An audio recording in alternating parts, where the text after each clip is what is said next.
Well, the secret's only an introduction to an idea.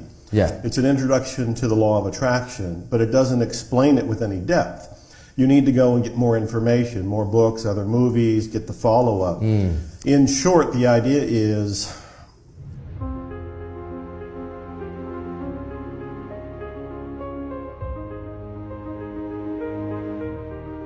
people think the law of attraction works on their conscious mind, but it actually works on their unconscious mind.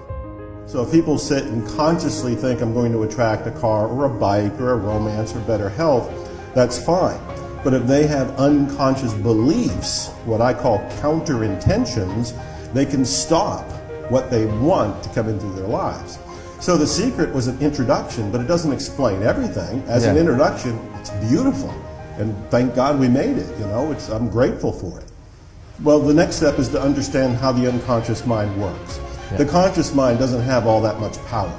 We think it does, and we sit and visualize, and we do our scripting, we do our affirming, but again, the powerhouse is the unconscious mind. That's the next step. That's where we have to go, because all of our beliefs, all of our memories, all of our data, all of our negativity, all of it is in the unconscious mind.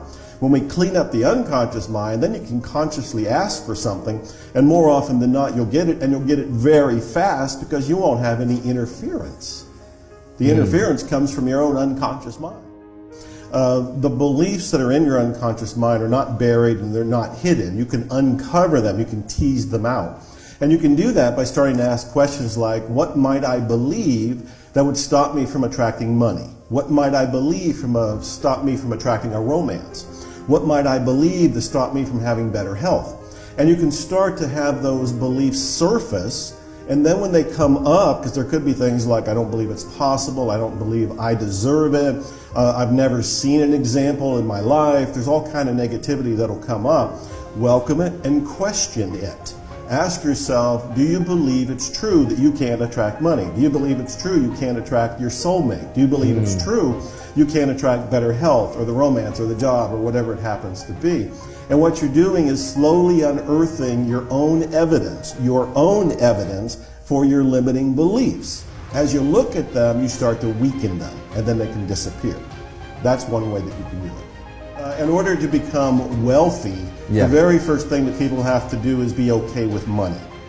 We have unconscious beliefs about money. I can say the question, or even this statement, I can say this statement, money is the root of all, and everybody's going to say evil. Well, think about this. If you consciously sit there and say, I'm going to attract more money, I'm visualizing more money, I am now becoming wealthy, but unconsciously you think money is evil, you're not going to want it in your life. You're going to push it away.